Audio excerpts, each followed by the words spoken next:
Maaliif akkas godhan Itoophiyaa harkisanii lola keessa naquudhaaf jechuudha. Biyya deebitee ijaaramtee nagaa argatte tana tattaaffiin isaan godhaa turan karaan isaan dalagaa turaniin keessaayyuu Oromoo irratti jechuudha. Naannolee keenya Oromiyaa irratti wanna hedduu dalagame.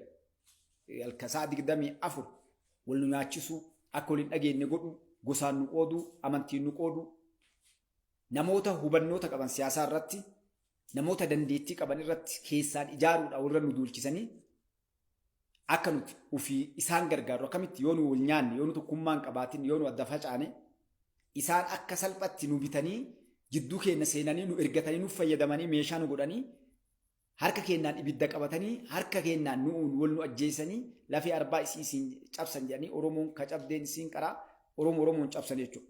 Kana dalaguudhaaf tattaaffiin guddaan godhamaa jira. Kanallee du'aa itti godha Rabbiin khayrii haa godhu. Uummanni balaa kun beektu waa tokko isiniin. Kajiidhe roobaan badadu kadiine gosaan badadu jedhan. Uummanni kun uummata biyya ofii diigee uummata wulfixu mataa ofiiti uummata bade biyya ofii balleessaa jiru. Namni badee deemu si balleessuu deema jechuudha. Badee si balleessa. Maaliif ka eeggamaa ture Itoophiyaa irratti gaafa Umar al-Bashir angoo irraa buusan Ijipti faatuun fayyadamuu barbaadaniif kanaan deemaa turan eega jeneraalonni kunneen adda bayanii Ijipti achi keessa dhuftee meeshaa lolaagaa xiyyaaraan baatu taankilee waan hunda kennitee lolan biyyattii teena rabbanuuf kanaaf karaa Gondariin daangaarraan jechuudha lafa hedduu qabatanii turan jechuudha haga lafa qonnaa bal'oo kasuuf maal kanneen irratti biqilu mootummaan kun mootummaa qaroo waan godhu beeka jechuudha zarraaf jedhee fiigee lola san keessan seenne affeerraa isaanii sanitti hin affeeramneef jechuudha. Gaafa isaan humna qara qopheessanii achitti lola banuudhaaf garan ibiddanuu as qabsiisanii maqaa kanaan gartee biyyoota daboo yookaan ammoo guuza argachuuf tattaafatan kan milkaa'uu dhabanii gaafa isaan uf dagatan milishaa xiqqoo takka naannoo Amaaraa irraatti kaatee adiitee achi keessaa baaste jechuudha. Kana dadhabnaan bishaan abbaadhaa akka hin hidhamneef wanni hin dalagamin hin jiru waan isin hin beekne ka mootummaan kun gartee akkasumatti liqimsee bira dabree jira. Wareegama guddaa akkuma muummichi ministeeraa isin dura jedhan yoo diqqaate nama 15,000 ol bishaan abbayaa yookaan ammoo gaafa agartanii laga abbaa san hidhamu irratti wareegamne gasga'u kafalee kuni shaneeffaannoon akkasuma TPLF fi Shaabiyaan Suudaanii wal ta'uudhaan Ijipti warroonni kunniin waliin waan san dhaabuudhaaf wareegama guddaa nu caalallee kafalanii jiranii Itoophiyaanis itti kafaluudhaan ilmaan isiitiin lafeef dhiigaaf lubbuu ilmaan isiitiin injifannoo lama jechuudha. Tokko diina san dhooftee ofirraa deebisuu inni lammataa ammoo goolii yookaan ammoo kaayoo lafaa baateef san bakkaan ga'uudhaaf injifannoon guddaan galmeessuudhaan diina injifannoo lama irratti gartee galmeessuun Itoophiyaan daangaa ofiillee qabeenya ofiillee waan hundaa kabachiiste jechuudha. Ardhas yoo danda'an isiisanii dalaguu deeman jechuudha. Haa ta'u waa fidaniif miti. Garuu waan jira kodeessa walii kennuu waan godhamaa jiru jechuudha irratti. Waan kana keessa wanni isin hubachuu qabdan maali? Namoonni ardhas maqaa siyaasaatiin waa alaa gochaaqastan yoo jiraatanii fi Itoophiyaan duullitti irratti godhame shaneeffaannoo yookaan ammoo TPLF fi Shaabiyaa qofaanii miti. Suudaan qabadhaa akkasumatti wanni Gibsi. Nauffolcha yeroo garii kaa qilleensi kun utaalaa. Sorry. So kanaaf kun kana mee isin gaggabaabsaa deemaa qilleensi kiyya utaaluu jira. Kun kanaa jechuudha. Kan biraa ammoo ammas mootummaa Itoophiyaadhaa karaa mootummaa Ameerikaatiin waliigaltee gurguddoo babbareedduu godhamaa jira. Osoo sitti hin dabarre karaa Affaariin odeessa haarawaa jira jechuudha. Tawaayii USA yookaan ammoo Ameerikaa fi Itoophiyaatti hin dabreen karaa Affaariitiin oduu gartee xiqqoo namatti hin tolle jira. Innillee Shaabiyaan tuttuqqii karaa saniin daangaa Affaarii irra gootee mootummaan Affaarii ibsa baasee jira. Ibsi mootummaan Affaarii baase naannolee daangaa isaan waraanni Shaabiyaadhaa daangaa cabsuun gartee lafa daangaalee irratti asii irraa ibsa baasan bakkoota garoob jedhaniif akkasuma awwaala bakkoota gartanii kun ammoo daankil bakkoonni kunniin bakki amma daankil jedhaniin kun bakka sooqidda qabdu lafoota kanneen irratti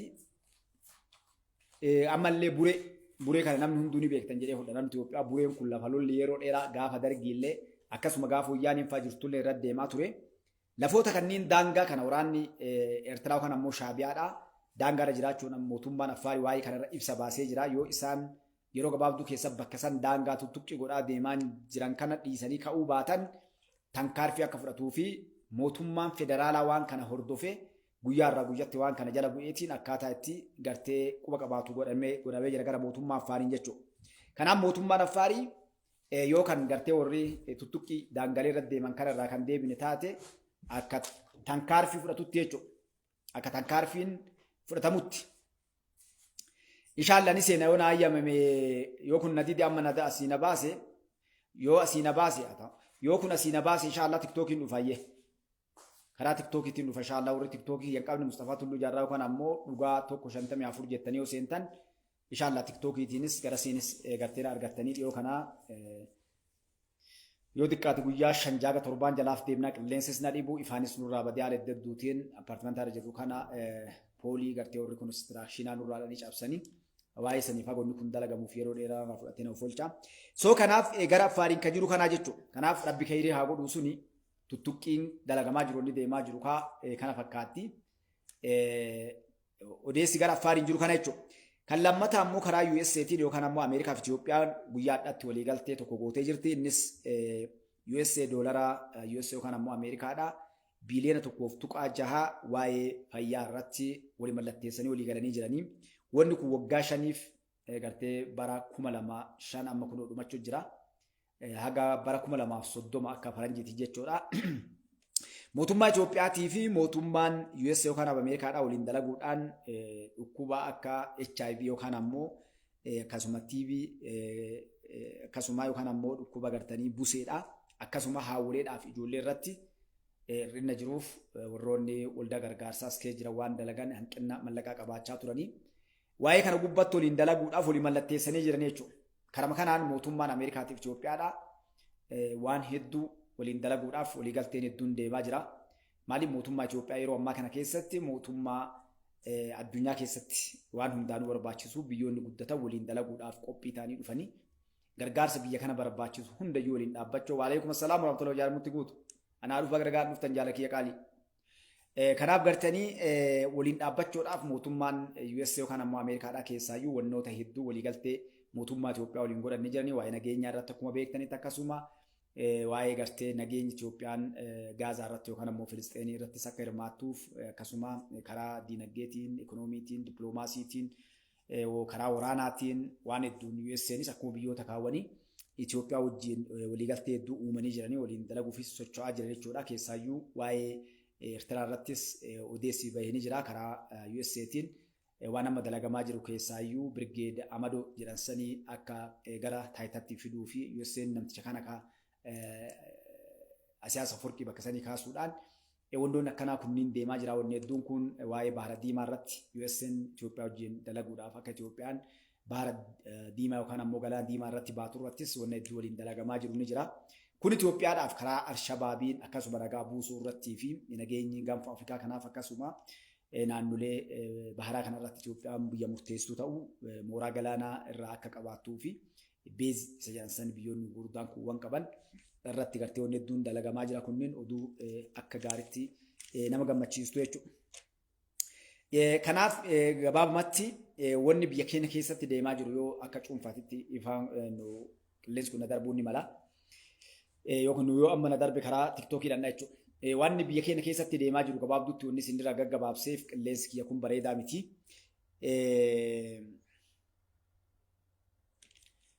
Walumaa galatti mootummaan Itoophiyaa akkuma argaa jirtan kanatti wannoota hedduu uummanni biyya keessa jiru biyya alaa jirtanis keessaayyuu ijoolleen biyyoota Arabaa jirtan namni biyya keessa illee jirtan namni biyya alaa illee jirtanii amma karaa Itoophiyaan yookaan lolanii uffolcha qilleensatu bareedaa miti. Karaa kunniin waagooti jedhee namoonni eegu yoo jiraate dongora guddaadha. Wanni asiin durallee isin dhaamaa turre. Amma mootummaan garriitti deemutti jiru mootummaa Itoophiyaa akka cuunfaa walii galaa isin deebi'a. Mootummaa Itoophiyaa wanni isin eeggachuu qabdan. Namni lammii Itoophiyaa taatan biyya alaallee biyya keessa jirtan warri gartee kaachoon sittiziin Itoophiyaa qabdan akka kennaa lammii biyya lamaan ta'in jechuudha. Faayidaa baafadhaa. Waa isinii ma waan gabaabdu. Faayidaan tokko baankii irratti rakkoo isin fiduu deema. Biyyoota alaa deemuu irratti bakkoota waa hedduu irratti faayidaa mootummaan dirqaman goone.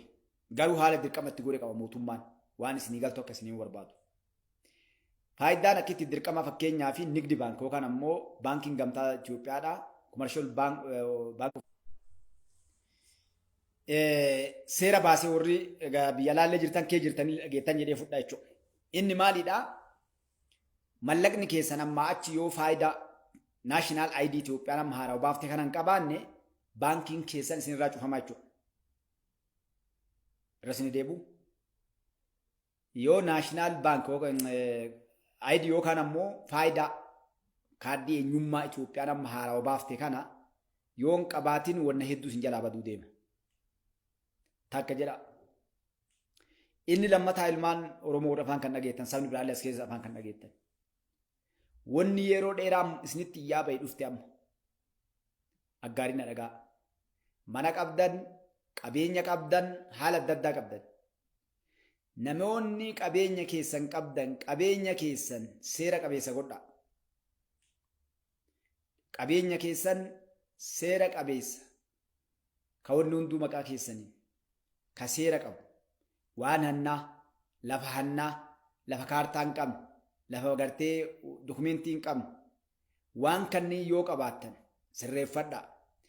Yoo amma achi waa bituu deemtan ka seera qabeessaa laala. Yakka irraa fagaadhaa. Isinii dirdeeba yakka irraa fagaadhaa. Maaliif? Naashinaal ID'n kanaa nama gammatti hin galle. Naashinaal ID yookaan ammoo faayidaan fakkeenyaaf baankiin I think so ji'a tokko iyyuu gahu na fakkaate amma. Baankileen waan hunda fakkeenyaa fi wanni asumaan dhageettan warra baankii dalagan waraqaa isaan ittiin sartifikeeta ittiin eebbifaman iskuularraa, yuunivarsiitiirraa, kolleejjiirraa qaban isaanillee fidaa jedhanii waa hedduu sirraayaa jira. Wanni hedduun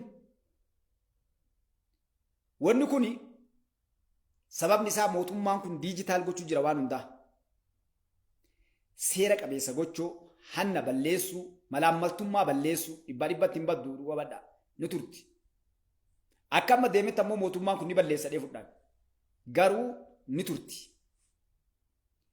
Faayidaan naa qabadhaa. Fagoo miti yeroo gabaabduu wannan yeroo dheeraa isinitti maa bahe. Faayidaan waan hundaa sirreessa. Maaliif beektu faayidaan waraqanni sun kaardiin eenyummaa kun yookaan ammoo naashinaal ID'n kuni fakkeenya warri naashinaal ID Ameerikaadhaa qabu akka kennaa kuni sooshaal sukuriiti jedhanii lakkoofsa tokko jira lakkoofsa dhossaa jedhaniin. Lakkoofsi dhossaa kun maal lakkoofsa dhossaa beektan wanni waan kee guutuu qabatee deemuun isa. Guyyaa naashinaal ID kana hojii Itoophiyaatti hojiirra oolirraa eegalee wanni ati balleessiti eenyummaan kan kee wanni hundinuu achirratti galmaa jechuudha. Biyya feete dhaqi. Biyya feete addunyaa keessa. Biyya keessa bakka feete jiraadhu. Eenyummaan kan kee wanni adda adda bakka ati jirtu sun ni beekama jechuudha. Maaliif wanni kun diijitaal ta'eeti kaleessa yoo waasii kennan fakkeenyaaf paaspoora fudhattu ashaaraa harkaa qof kennitee fudhatta. Kun akkasii miti ijaan kennita. Naaf folchaa qilleensaa. Kana amma ijatan teetiin kennita jechuudha. Maaliif akkas godhan?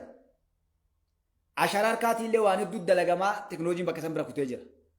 Wanni ijaan kennanii bakka feete yoo ati jiraatte, makiinaa kee jiraatte, manarra jiraatte yoo bakka walumaa gala baadiyyaa wayiitti dhokattee baddee galte malee. Wanni kun teknooloojiin AI'dhaan wali hidhamee diijitaal tahee wanni kun naaf folcha. Diijitaal ta'ee ta'a. Yoonna ta'ee riijistar ta'ee galmaa'ee yoo ati yakka daladde fakkeenya ana barbaadu ta'e mootummaan kun maqaa kiyyaan waan aayidiyaan san qabuun sisteema galchan. Bakka an jiru makiinaa kee jiraadhe karaarra jiraadhe bakka an jiru yeroo isaan bayaa fakkeenya boori finfinnee keessaa argitanii jirtanii wanni kun waliigala biyyaa dhaqqabu deemu jira iskiriina jira jechuudha. Bakka ati jirtu sanitti infoormeeshinii makiinaatti deemtu yookaan bakka ati jirtu guutuun achi gubbaa yakkamaa ta'uu kan kee. Kana bira dabalate lafoota teknooloojiin dhaqqabne illee ati dhatta. Poolis warroonni gartee waan kana gubbaa dalagan yeroo dhaqan nama barbaadamu kan bakka hundaan keewwannaa iskiriina irratti infoormeeshinii kee faca'ee jira. Yoo ati makiinaa keessaa gabbuute wakati gardhatte as dhaabbata si bira kaameraan yeroo ati kaameraa san agarte inni si arge kaa ija yoo tamte yoo keessaa guurtee lafa guurtee deemte malee siima namni barbaadamu sun kunuuti jechuudha. Poolisii barbaadu mana namaa keessa deemanii soquun hin jiru jechuudha. Fakkeenyaaf warri waan gootaa warri as gubbaa jirtanii seenaatii chaayinaa dhaqaa laala. Gugulii gubbaa seenaa barreessaatii naashinaal aayidii Ameerikaatii fi Chaayinaa sisteema isaanii dhaxxanii olaaltan namoota karaa gubbaa deemu guutuu sana gahumaan ka deemtu bara.